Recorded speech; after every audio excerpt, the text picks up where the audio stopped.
CPR certification and swim safety with lessons is like, that's all we could advocate. We'll use her platform and her story to sell that for the rest of our lives. Swimming.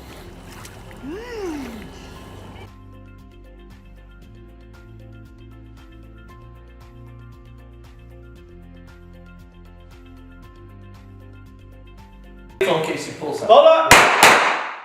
Rush in, go. Hey Maricopa, it's me, Sergeant Hal Cruiser. I'm here with my friends here at the police department. We've got a brand new tool that's going to help our officers out on the street and keep everybody safe. It's called a bolo wrap. We're implementing bolo wrap for the first time at MPD. It's a new technology that doesn't use pain compliance to work. It prevents us from using taser, baton, pepper spray, which are pain compliance tools, and we're excited to be using it. It wraps around a person, takes a Kevlar cable with hooks on the end, kind of like Spider-Man, wraps a person up so they can't take a step, they can't move their arms, allows us to go in safely, take them into custody without hurting the suspect, without hurting the officer. Prevents us from having to take a person down to the ground, get into a scuffle. The thing with a bolo wrap that makes it unique is that it's completely different in shape and in size. It's not something that we're going to get mixed up. We know when we're holding on to this, we know it's not our gun, we know it's not our taser. We don't think officers are going to get this mixed up with a firearm or a taser. We update the training for the officers and for the instructors on a yearly basis. The officers today at MPD are going through operator training. They're doing practical scenarios, they do a written test, they do malfunction drills, they learn how to safely operate the unit and when they cannot use it. We wrap each other so we know how to deploy, we know what it feels like, we know how to deploy when a person is standing still, when they're walking. So we think that the officers are well trained and well equipped to go out and use this with confidence to safely take care of our public. Yeah. And that's a wrap. This is our fate, and we will overcome. No, we don't play. Whoa, whoa. So walk with the greats. You got to pay the price. No time to waste. Whoa, we will overcome.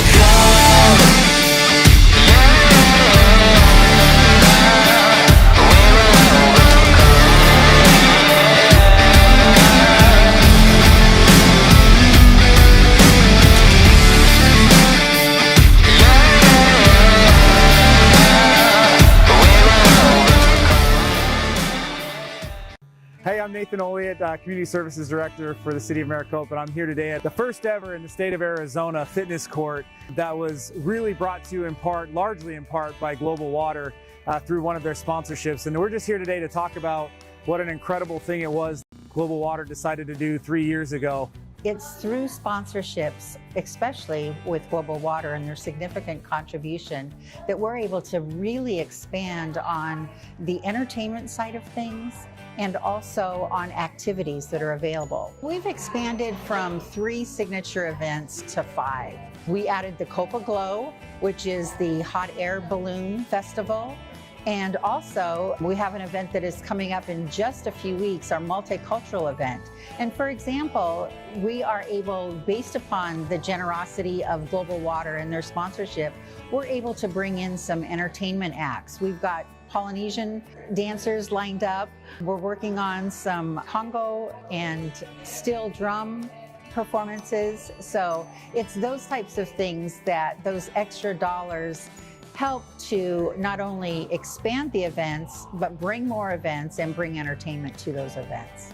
We are the first city to have a recreational esports program. We won the 2020 Arizona Parks and Recs Association Award for Best Sports Program. Global Water's contribution gives us the funds to start this program, which we have over 400 unique players that have enrolled in the program so far.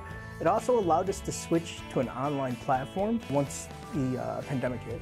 So we were able, about 120 people signed up online, and they were able to participate in our online programming, and it was awesome. If there was a timing to prove the value of this program and the versatility, it was then. The pandemic hits, the coaches already were like, let's just switch it online. Within the next weekend, everybody else was locking down. We had 22 people in our tournament. It's a way for kids that are good at video games to be competitive at something they're good at, to meet friends with the same interest, I mean, I didn't meet any friends that played video games, but now you can, you know, and you can build those lasting relationships thanks to a program like this.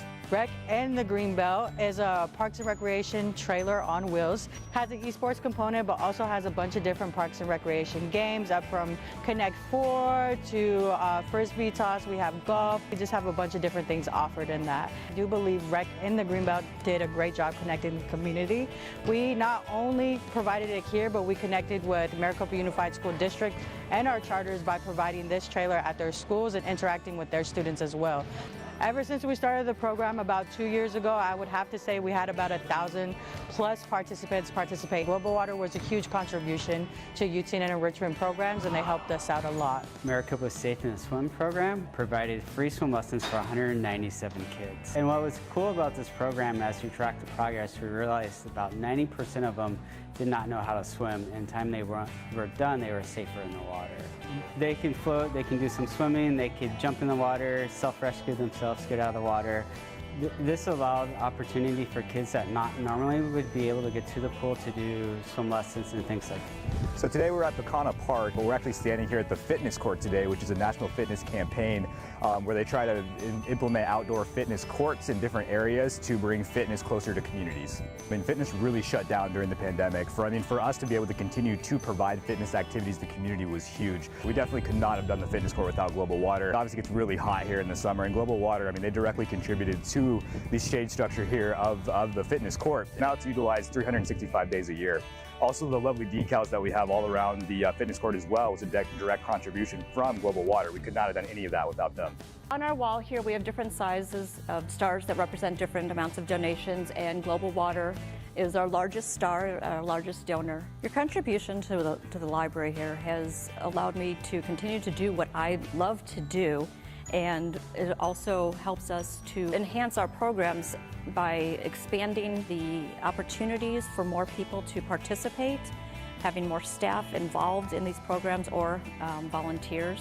And this allows us to reach more of our community. It makes you feel good when you hear this pleasant buzz in the library. It just makes me feel good to know that we do have people that are utilizing and gaining some type of skill or furthering their reading. Thank you, Global Water, for all that you've done to help support the library and our community, and we look forward to future opportunities with you. Thank you guys, Global Water. We could not have done this fitness court without you. The City of Maricopa thanks you, and the community definitely thanks you as well. Thank you, Global Water. We couldn't have done it without you. Thank you, Global Water. We couldn't have done it without you. Thank you, Global Water. We couldn't have done it without you. None of this would have been possible. None of these programs would have been possible without the support of Global Water and without their vision to want to do something in our community. So I'm super grateful. I know all the participants that have been impacted by these programs and events are grateful for that opportunity, even if they don't even know Global Water's role in it. So thank you, Global Water, and we look forward to continued partnership with our community.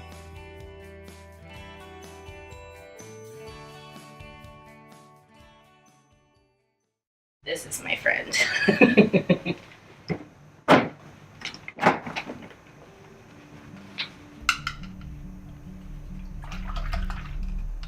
I love painting. That's my favorite medium. I gravitate towards them. I love paintings. I don't care what type it is. I like to look at them really close up, and it kind of drives people at the museum nuts because I'm the one with her face practically in the painting, but I love to see how they manipulated the brushstrokes and what the two colors are they mix together that make, that flow and, is there texture to it.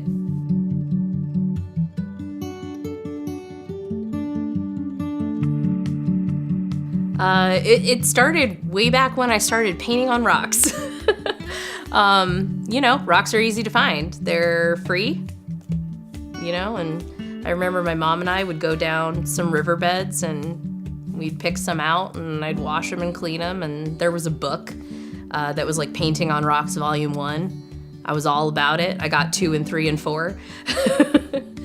And that's where the painting started.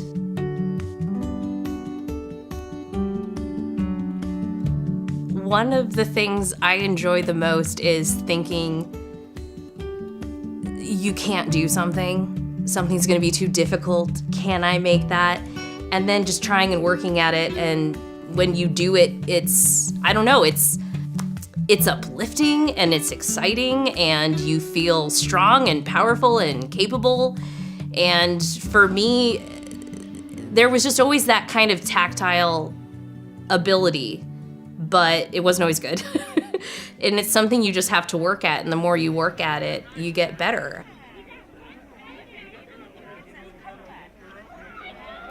Honestly, whenever I would see some type of public artwork, I would always think that I'm not the artist for that. I'm not good enough. I'm an okay artist. I'm pretty decent, but I'm not that kind of artist. You know, I could never do something like that. So when it came up, I thought, well, why can't I be that kind of artist? I push my kids every day and I tell them, you can do these things and you have power and you have the talent. You never know if you don't try. And since I lost my mom, my kind of goal is to live your life with as few regrets as possible. So I did it too. I told them about this project and I said, I'll give you extra credit if you do it. I'll give you even more extra credit if you get picked. And they said, well, where's yours? Let me show you.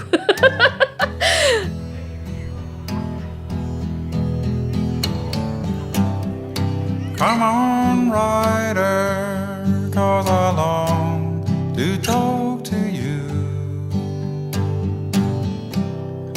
Come on, rider, 'cause your face are carved in blue. I want you to make sure you know all of these horses were designed and painted by local artists. I don't know if you're aware of how spectacular our local artistry in many different facets. It's amazing what we have in here in the city of Maricopa, and this is just the beginning of a spectacular art community. So I'm really glad for all of you to be here and share this with us.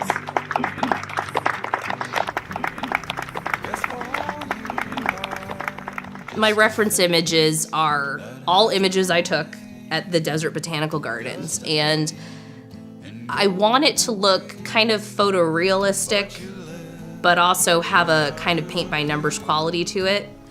And I went and chose specific paint colors that I knew would be the perfect color I would want or would mix together to make the perfect colors I would want and to give me a different variation. So there's a lot of technical aspect thinking about what the base materials are that you need to end up getting your end result. So there's a lot of thinking. There's also, all right, how much space, how much surface area will this take up?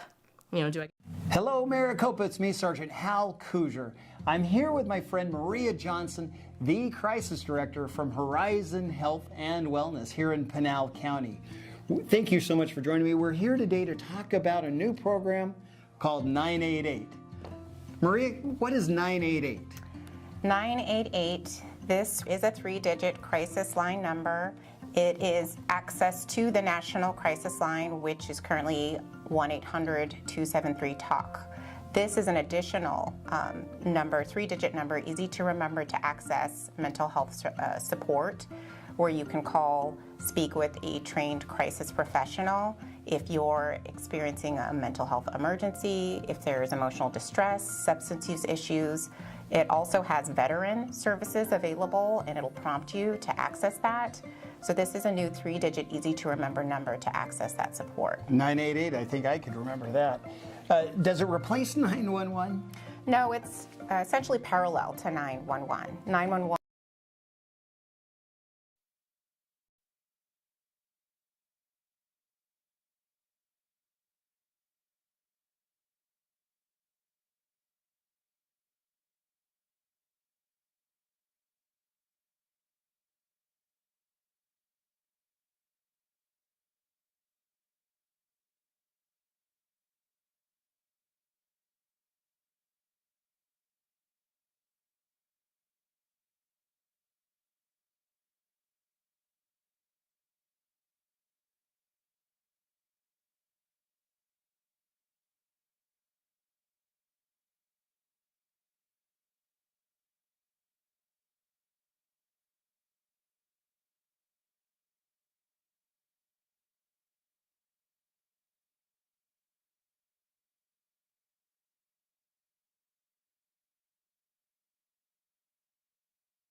Heavenly Father, we come to you today asking for your guidance, wisdom, and support as we begin this meeting. Help us to engage in meaningful discussion, allow us to grow closer as a group, and nurture the bonds of community. Fill us with your grace as we make decisions that will affect our fellow Maricopians. And continue to remind us that all we do here today is to serve them. We ask that you bless this commission, our city leaders, our men and women in uniform, and all of those who seek and hold you in their hearts. We ask these things in your name. Amen. Amen. I pledge allegiance to the flag of the United States of America and to the republic for which it stands, one nation, under God, indivisible, with liberty and justice for all.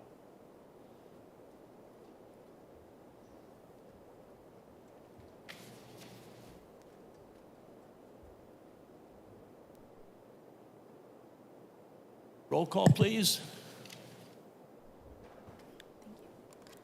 Commissioner Juarez? Here. Commissioner Singleton? Here. Vice Chair Robertson? Chair Yoakum? Here. Commissioner Irving? Commissioner LaFall? Here.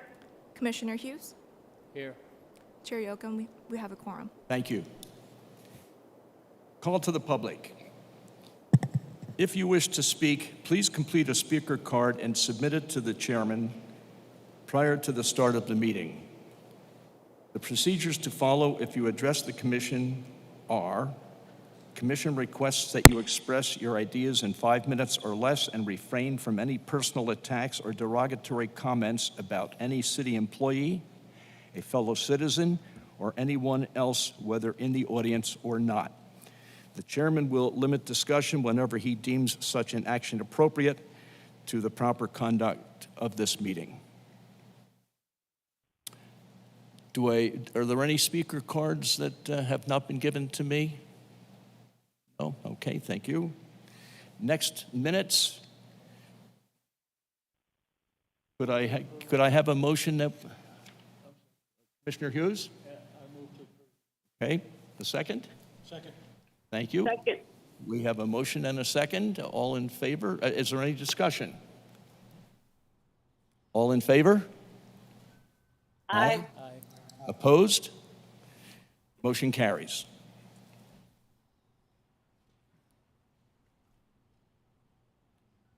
We're now to the regular agenda. We're at item 5.1, which is TXT 22-04. Public hearing, TXT 22-04 text amendment, a request by the City of Maricopa for review and approval of a proposed text amendment to the City of Maricopa zoning code. Sections 2.15 Rules and Order Procedure, 18.135 Commissions, Committees, and Boards and Officers, 18.155 Development Review Permit, 18.140-060 Public Hearing Notification, and 18.140-140 Appeals. This is for discussion and action, and we'll begin with our staff report.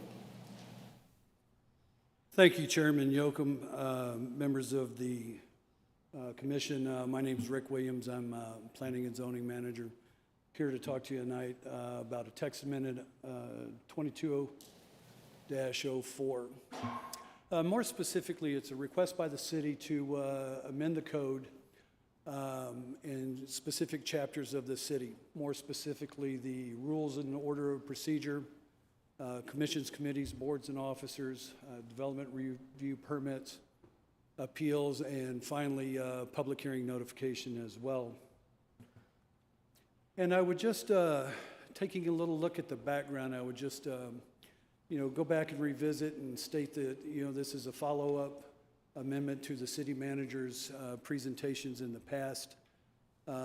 More specifically, where we talked about the Transit Advisory Committee, we also talked about the development review process and how we were, it was essentially a by right zoning approval at the process, getting to the very end of it, they meet the code, and then, getting public feedback then. Based on those discussions, what we really wanted to do was integrate Planning Commission and public comment into the front end of the development process and move forward with it then, so that we were addressing those items early in the process versus the very end. And I think that we've done that, and we'll share that with you this evening. This text amendment essentially accomplishes three things. It changes the process for major DRPs.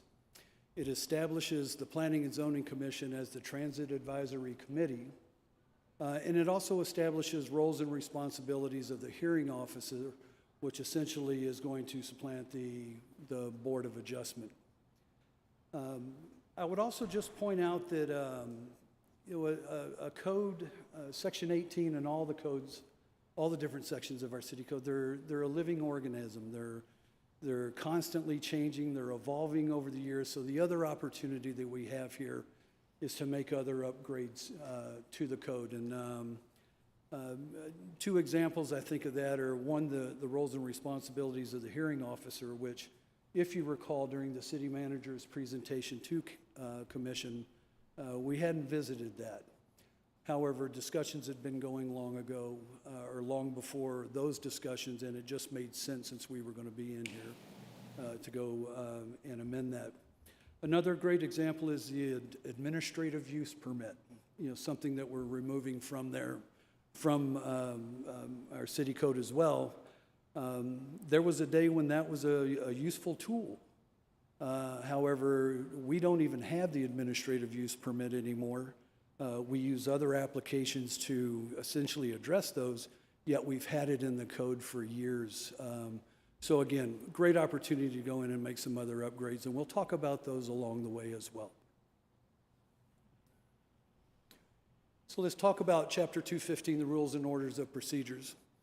Now, I would preface this, the packets that we sent to you for your review had every single edit that we were making within these sections. What I've done is summarize through here. I'm not going to go through and read every single one of those. Certainly we can come back and revisit that if need be, but I'm going to highlight just the main points of this as we're moving through. So talking with respect to the standing committee, essentially what this amendment is going to do is it changes the name from the Transportation Advisory Committee and establishes it as the Transit Advisory Committee.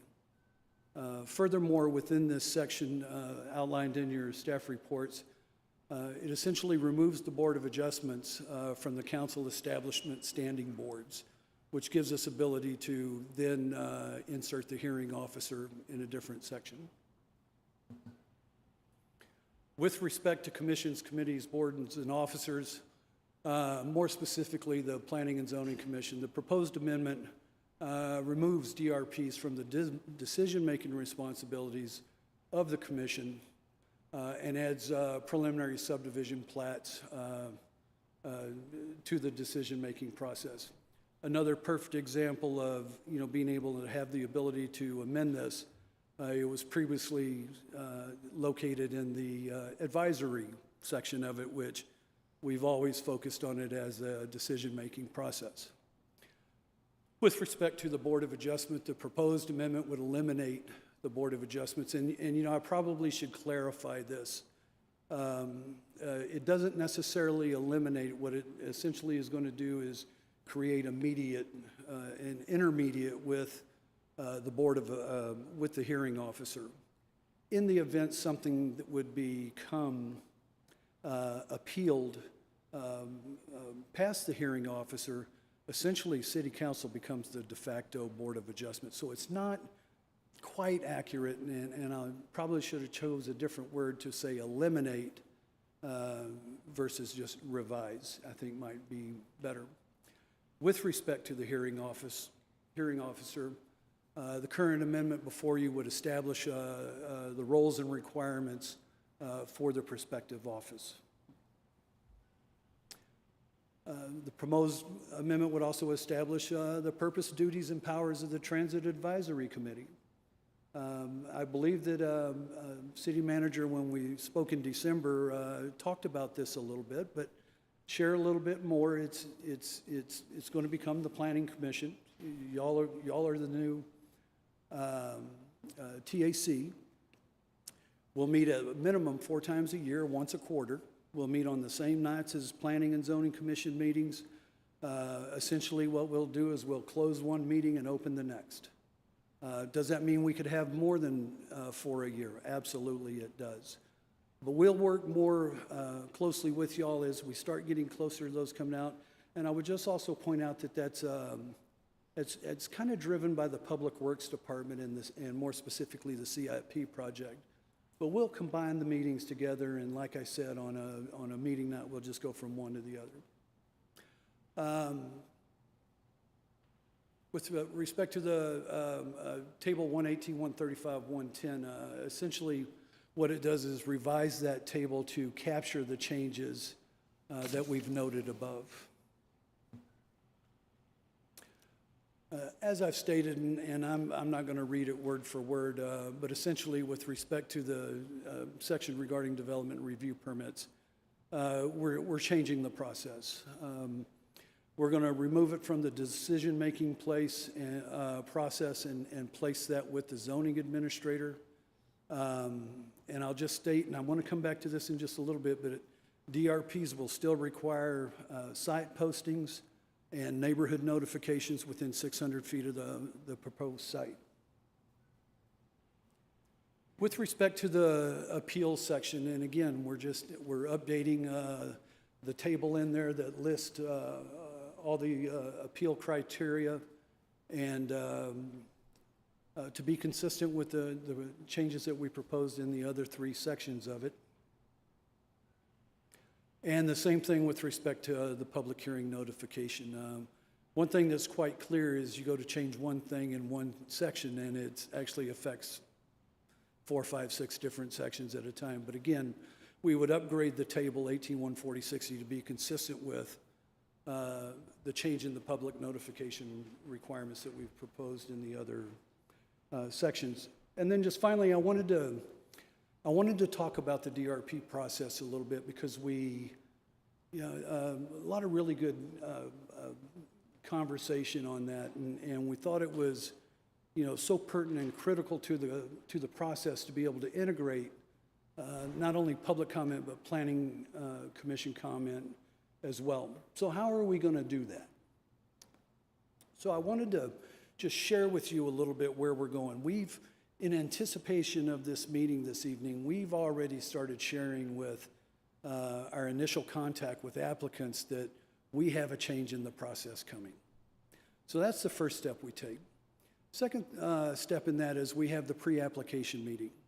So before any DRP comes into this city, we have a pre-application where they submit their preliminary drawings. We take a look at them. We try and provide as much comment as we can so that first initial submittal coming in is a quality submittal. It's a little more time in the front end, but it saves us a bunch of time in the back end.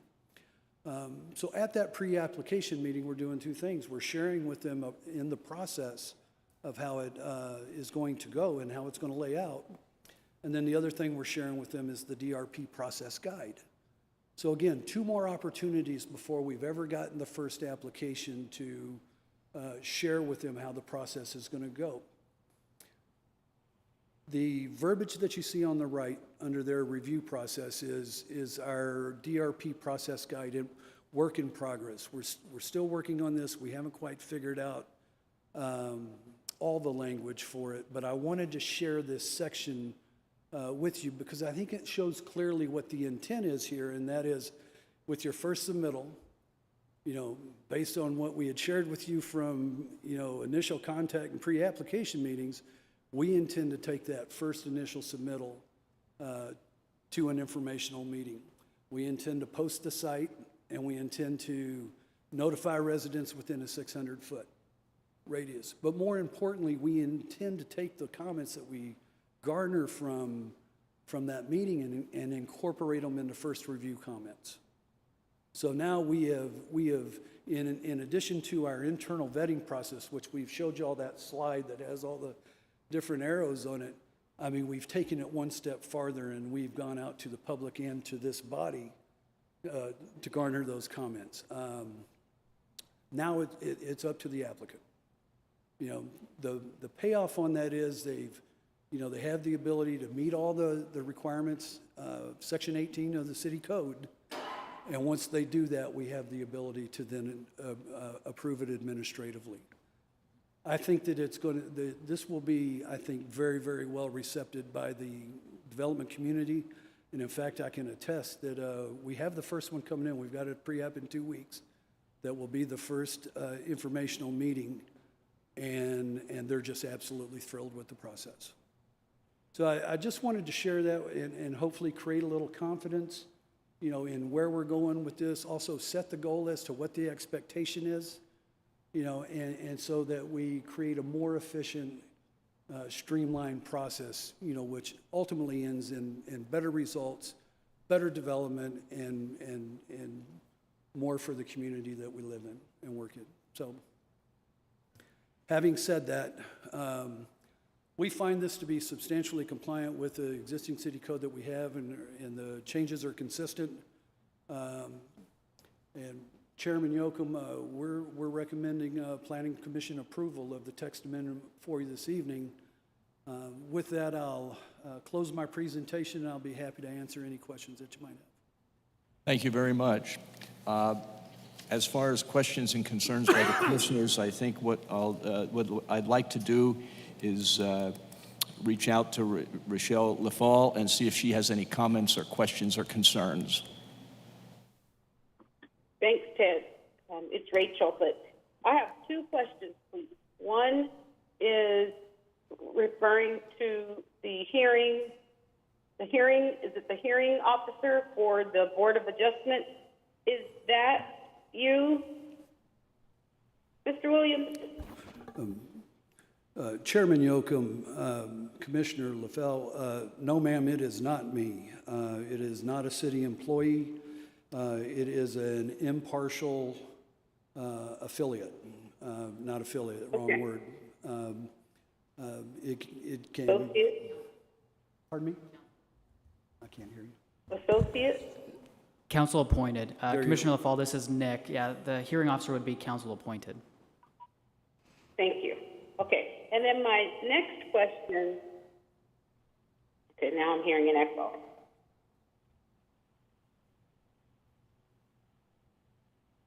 My next question is regarding the Transportation Advisory Committee.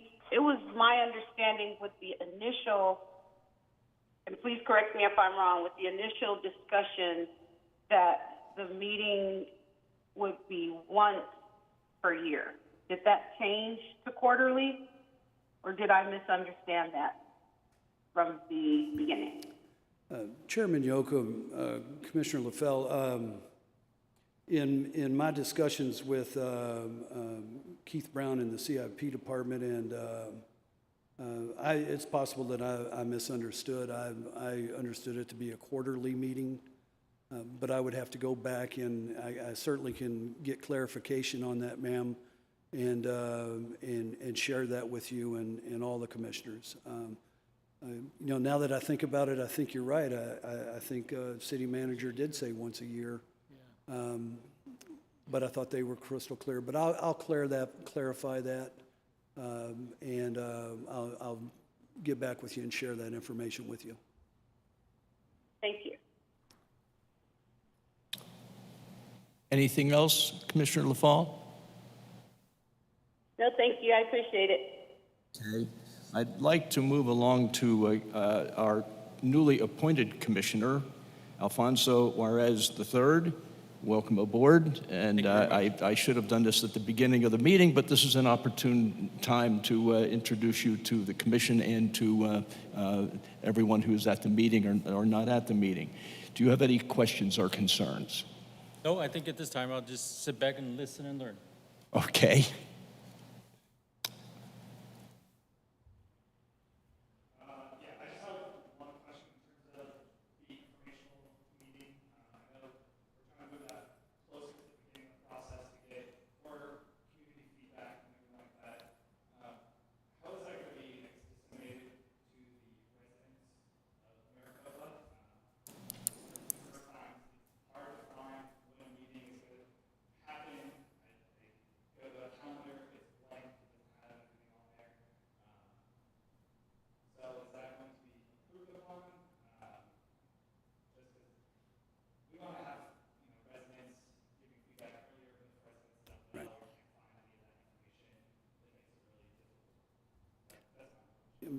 Commissioner Yoakum, Mr. Singleton, we're not effectively changing the notification process. Let me back that up.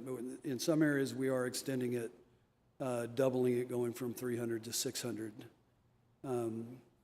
With respect to the process itself, we have it on our website.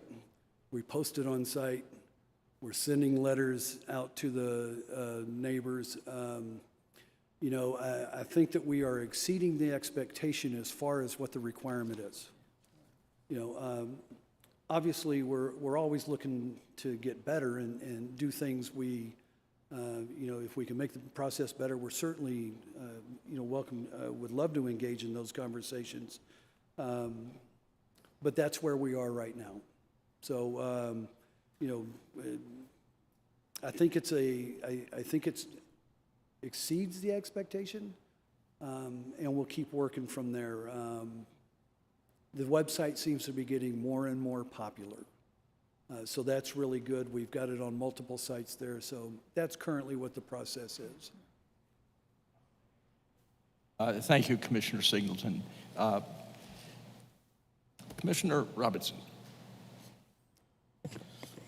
Rick, you'll remember early on in the process, the majority of us up here had some concerns about the DRP removal, because in the beginning it was an absolute removal. We were out of the process, and the informational meeting kind of brings us back into the loop to certain respect. Part of the reason we felt the DRPs were important to have exposed to the public is because that's where the meat and potatoes are for any development. What it looks like, how tall it's going to be, what the traffic's going to be, all of that is exposed during that. So going to the informational meeting process, I think is a good, what I'm looking for. It's a good way to settle it. It gets it up front. But my question is, during that informational meeting, it says that we participate, but it doesn't say in what role we participate. Do we still vote and pass a motion? And do we run the meeting, or are you guys going to be a peer runner? How's it going to look? Chairman Yoakum, Commissioner Robinson, excellent question. And the answer to that is it will be a staff level presentation with the applicant here. It will be a discussion item only. There will be no action taking on it. However, you're going to get that packet and that site plan a week in advance. You're going to be able to take a look at it, review it, and form your own opinions. And it's, in my opinion, it's going to become a vital cog in the wheel here because, now we really get to start talking the nuts and bolts. We're not talking about approve and deny. We're talking about how it meets the requirements set forth in Section 18. So it's going to be a level of input that quite frankly, we haven't had before.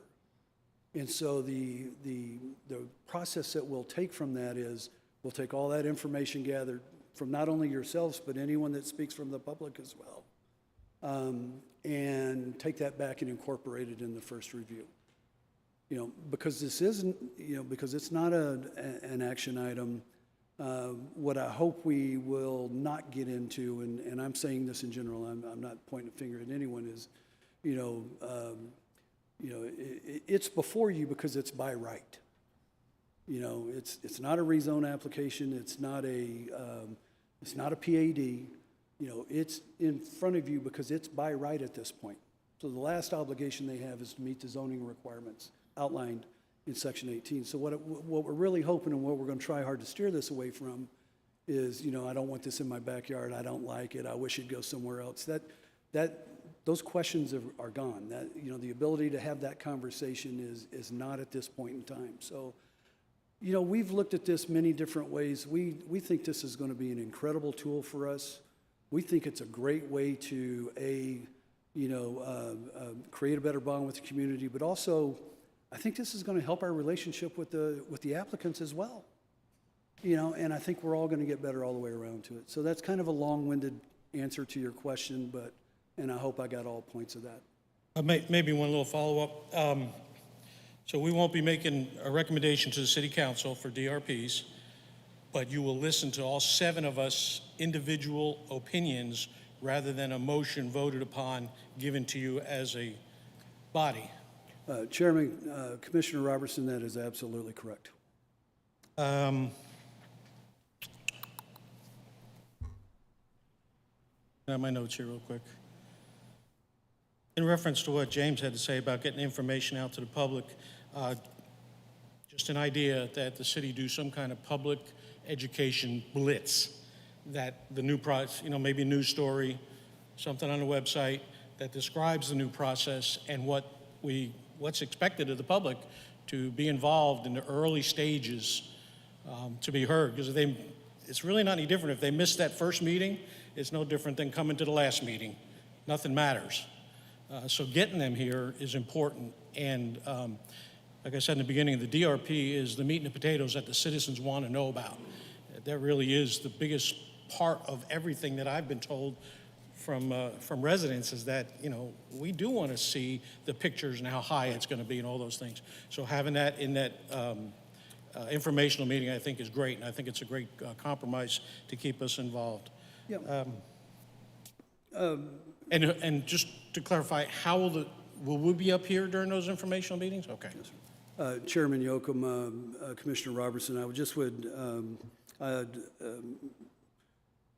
want to talk quickly just about notification, and we are making some changes in our code. This is the first of several code amendments that are coming to y'all. I don't know if you've noticed, but we've gone to bigger signs, bright orange signs. We've got, that's not required in the code yet. We're just asking developers to do that. So we're making all the avenues we can do. We've got QR codes on the signs. We're trying to make it as user-friendly as we possibly can. It's important that the residents, get involved at the zoning end of this. That's where you ask those questions. That's where the development standards are and the design guidelines are established. And so that's where we need to make the bigger push to get citizen involved at that point, where we can have those discussions about development standards, because once they're established and we get to the DRP stage, if you meet the 20-foot setback, you meet the 20-foot setback. So we're well aware of that, and we're working on it. Commissioner Robertson, it's, you kind of eat that, one bite at a time and keep moving forward. But, I think of where we were a year ago with the tiny little signs, and, now we've got the great big 4x8s, and we're putting them on multiple color corners, and we've got bigger text, we've got QR codes, we've got websites, and I don't want to, I don't even know if I should say this, but I'm going to, but, there's no saying you can lead a horse to water, but you can't make them drink it. And so I think the city is going above and beyond and trying to reach as many people as we possibly can. Thank you, Commissioner. Commissioner Hughes. Yes, thank you. I have, my recollection was too that the Traffic Commission was going to be 1 year, and also there was a change that was talked about that. Cannot hear Commissioner Hughes. Yeah, you may need to bring your microphone in. Okay, thank you. There was a question and brought up at the last meeting in regards to new responsibilities for the Planning and Zoning Commission, which is going to be part of these changing, that our committee would do a finding of facts on new properties. Is that correct or not? Chairman Yocum, Mr. Hughes, can you clarify that finding of fact? Finding of fact. So in other words, a finding of fact that there's no environmental problems. There's the committee establishes that there's not going to be any do harm to the community, or there's probably about 10 items that are findings of fact. And again, for clarification, are we speaking in terms of Planning Commission and the DR process, or are we talking about the Transit Commission? In other words, when a plat comes for approval to our committee, okay, there would be a finding of fact that the impact of that subdivision would have on environmental and other things that we'd have to approve. And I thought the city had talked about that at our last meeting. In fact, I addressed the issue of finding of fact. Yeah, Chairman Yocum, You might Commissioner want to Hughes? just talk to the mayor or somebody else. I have no Yeah, idea. and that's where I was going to go with this is preliminary plats are, essentially, those are based off the requirements outlined in Section 17 of our subdivision codes, which is a very explicit criteria in which we review those. I'm not aware of any fact-finding that's associated with that. However, the first thought I have coming into it is that may be more of an engineering review on that. What I'll do is I'll find it for you and the zoning laws, and of course there was, and I will send you a copy of it. Please send it to me, and I'll Thank you. speak to the appropriate bodies. When it comes to finding of fact, I think staff does a relatively good job of explaining to us what a potential problem or situation might be. I'm looking at the other item we have on our agenda, and questions were, 5 areas were addressed by staff: landscape plans, transportation, grading and drainage, illumination, elevations. And I don't know if this is what you're getting to, but the staff usually addresses these issues in the reports that you give us to take a look at. I agree with Commissioner Robinson's concern about the DRP process and the clarification that we will be involved, we just won't be voting on it. And that's a compromise that I'm glad to see. The comment that I have, and I had talked to you earlier this evening, there are 5 areas in the amendment which still refer to the Board of Adjustment. They have not been eradicated, and I indicated to you where they are in those 5 different areas, and if you could take those out of there, that I know you will. Does anybody have any other concern, question, discussion? If not, do I hear a motion? Mr. Chair? I do have. I'm sorry. First of all, it sounds like Commissioner LaFalle might have a question, but this is also a public hearing item, so... Oh, that's right. Let's move to the public hearing. Does anybody wish to comment on this particular issue? If not, we'll close the public hearing, and we will now go to a vote. Rachel? I had a Rachel? Just for clarification on the communication to the public on the website, I would like to know if, hearing an echo, I'd like to know if there have been specific points where the public have expressed where they're not able to access the information on the public hearings or the planning and zoning meetings or any of the information. And I ask that because the information is there, and it's under, the clerk, you click on where the city clerk is, and then it shows the different boards and commissions, and then the agendas are there, and the details from past meetings are also there. So I'm just wondering if the individuals who have expressed that they're unable to locate the information on the meeting, have they given specific details as to where they are seeking that information?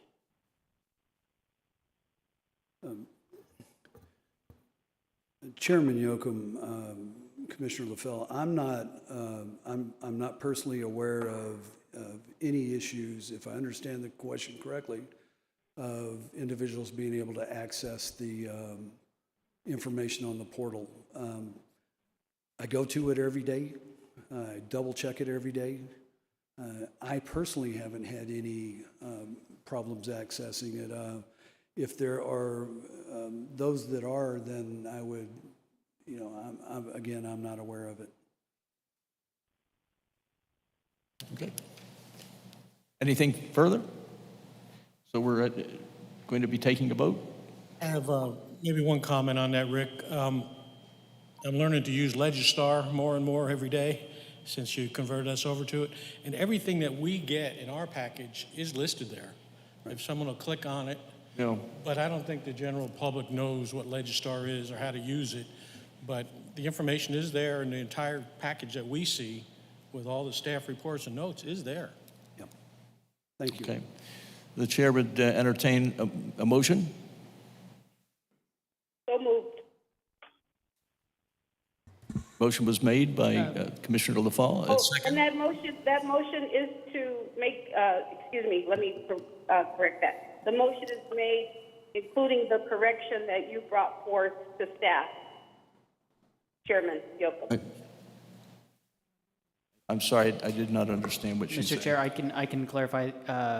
Commissioner LaFalle's adding the corrections that you provided to Rick earlier, removing the additional words of Board of Adjustment in the text amendment. Oh, okay. So we have a motion and an addendum to the motion. We have a second. Any further discussion?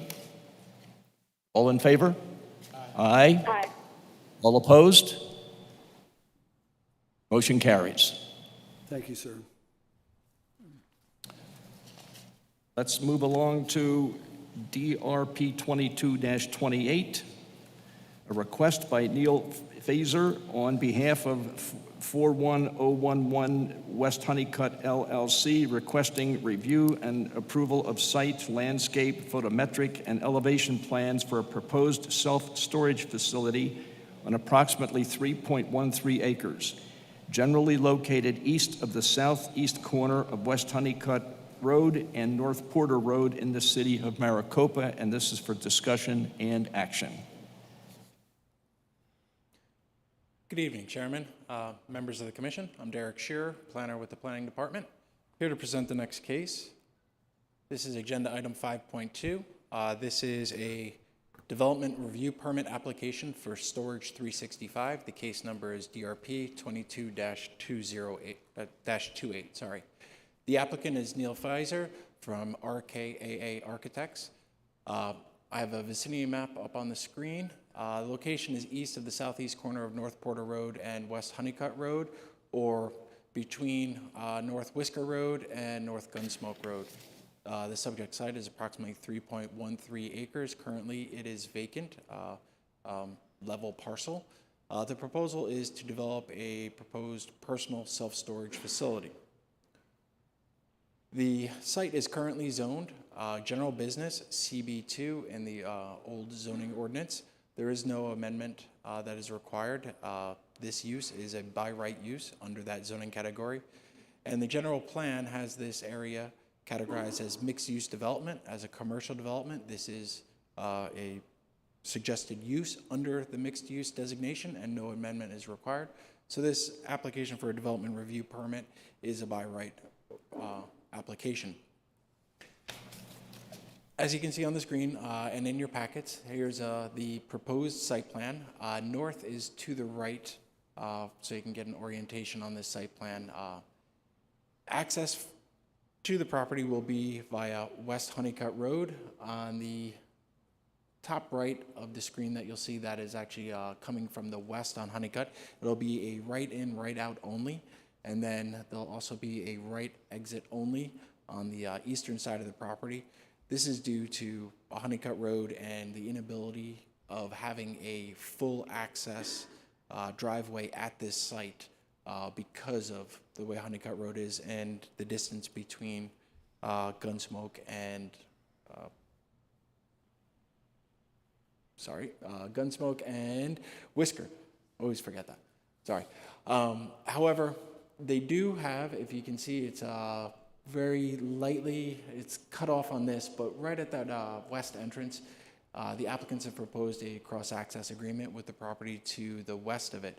So internally, they'll be able to have access at some point to the property to the west, and that may be able to allow them to have a full access right in, right out, left in, left out for the site. The site will be developed with a 3-story internal conditioned space self-storage, so the internal roll-up garages that you have. It's going to be approximately 133,495 square feet total under roof. Behind the main building, there'll be 5 drive-up single-story garage buildings. All told, those will account for about approximately 19,684 square feet divided between the 5 parking spaces. The 5 buildings. There'll be 11 dedicated parking spaces located at the northwest portion of the site before entering the gated secure back portion of it. These facilities don't require much parking. They don't have a lot of daily trip generation. Additionally, parking spaces are identified as being in front of the roll-up garages for anyone accessing the garages in the back. The site is providing 14% open space, approximately 20,231 square feet on site. As you can see here in the landscape plan, that open space is generally located on the southern and eastern and then northern sides of the building or the site. The heavier landscaping and these setbacks along the southern and eastern property boundaries are to buffer this commercial location from proposed multifamily development that'll be to its east and to its south.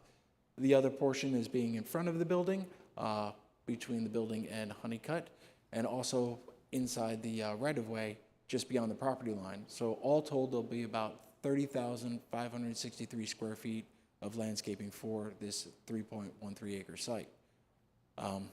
The applicant is providing 10% more than the requirement for trees based on this open space and the parking islands. They're also providing 17% more of the required number of shrubs and 3% more of the required ground cover by ordinance. So they're going above and beyond to provide a landscaped buffer between this commercial development and the proposed multifamily that's under construction that'll be semi-surrounding it. Here we have examples of the elevations of the primary building, the 3-story. Although this is a little flat, the next couple of images are renderings that give a better perspective of what this building will look like coming down Honeycutt Avenue.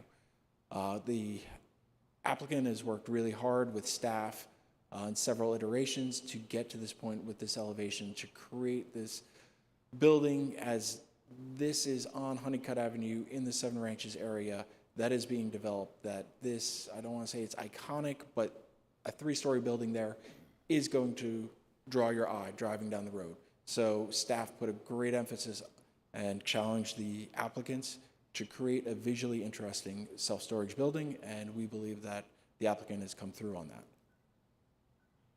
Here we have, looking from the northeast, so if you were heading westbound on Honeycutt Avenue, this is what the building would look like.